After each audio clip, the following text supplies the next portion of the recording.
கர்த்தராகிய இயேசு கிறிஸ்துவின் நாமத்திற்கு மகிமை உண்டாவதாக.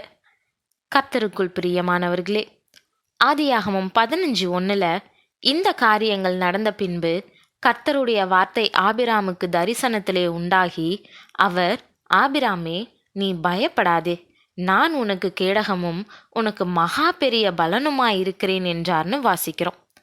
மறுபடியும் 2வது முறையா கர்த்தர் ஆபிராம சந்திக்கிறாரு.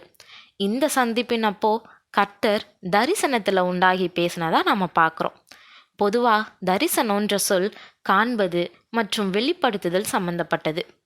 ஆபிராம் சரீர பிரகாரமாக கர்த்தரை பார்க்கல, ஆனால் ஆவிக்குரிய விதத்தில் அவரை பார்த்தான். கர்த்தர் ஆபிராமுக்கு தரிசனமாகி புதிய வார்த்தையின் மூலயமா தைரியத்தையும் உற்சாகத்தையும் கொடுக்கிறாரு.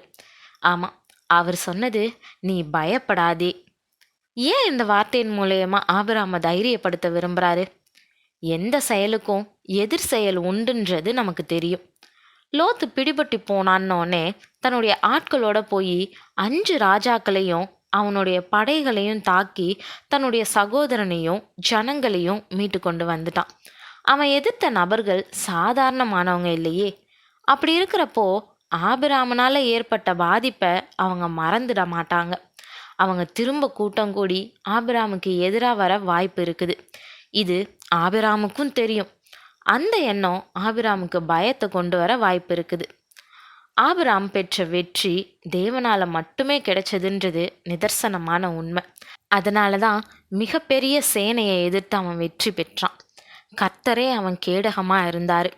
உம்மாலே ஒரு சேனைக்குள் பாய்ந்து போவேன்னு சங்கீதத்தில் வாசிக்கிறது போல தேவன் பக்கத்தில் இருந்தால் எவ்வளவு பெரிய சேனையையும் ஜெயிக்க முடியும். இப்போவும் கர்த்தர் அவனை பார்த்து, நீ பயப்படாதே, நான் உனக்கு கேடகமாக இருக்கிறேன்னு சொல்லும் பொழுது அவனுக்கு வரக்கூடிய எந்த ஆபத்துலேயும் அவனை பாதுகாக்க அவர் இருக்கிறாருன்றதை உறுதி செய்கிறாரு. அவன் செய்ய போகக்கூடிய எந்த செயலுக்கும் அவர் ஆபிராமோட இருக்க போகிறாரு. அவன் எடுக்கக்கூடிய எந்த காரியமும் ஜெயமாக முடியும். இந்த வார்த்தைகள் நிச்சயம் ஆபிராமுக்கு நம்பிக்கையையும் விசுவாசத்தையும் தைரியத்தையும் கொடுத்துருக்கும். ஆமாம், தேவனுக்கு கீழ்ப்படிஞ்சு அவருடைய சொல்லுக்கு கட்டுப்பட்டு அவருடைய சித்தப்படி வாழ்கிறவங்களுக்கு வரக்கூடிய எந்த ஆபத்துலேயும் பிரச்சனையிலையும் தேவன் கேடகம்னு தைரியம் கொடுக்குறாரு. பிரச்சனை நேரத்தில், போராட்ட நேரத்தில் தேவன் எப்பொழுதும் தைரியம் மூட்டக்கூடிய வார்த்தைகளை சொல்ல தவறுனதே இல்லை. நாம் சோர்ந்து போகும் பொழுது நமக்கு சத்துவத்தை கொடுக்குறவருன்னு நாம் வாசிக்கிறோமே.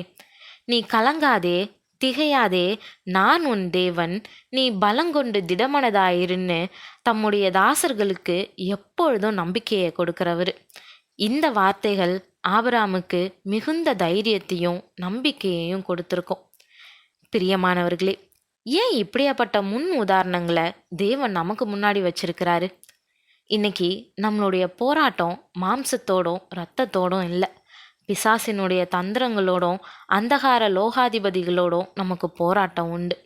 நம்ம பாவத்துக்கு விரோதமாக போரிட வேண்டியவங்களா இருக்கிறோம். அந்த போரில் ஜெயம் கொள்ள ஆண்டவராகிய இயேசு கிறிஸ்து நமக்கு முன்னோடியாக இருக்கிறாரு, நமக்கு வாக்களிச்சிருக்கிறாரு. நம்ம பயப்பட தேவையில்லை. இவை எல்லாவற்றிலும் நாம் நம்மில் அன்பு கூறுகிறவராலே முற்றிலும் ஜெயம் கொள்ளுகிறவர்களாய் இருக்கிறோமே. சிந்திப்போம், தைரியம் கொள்வோம்.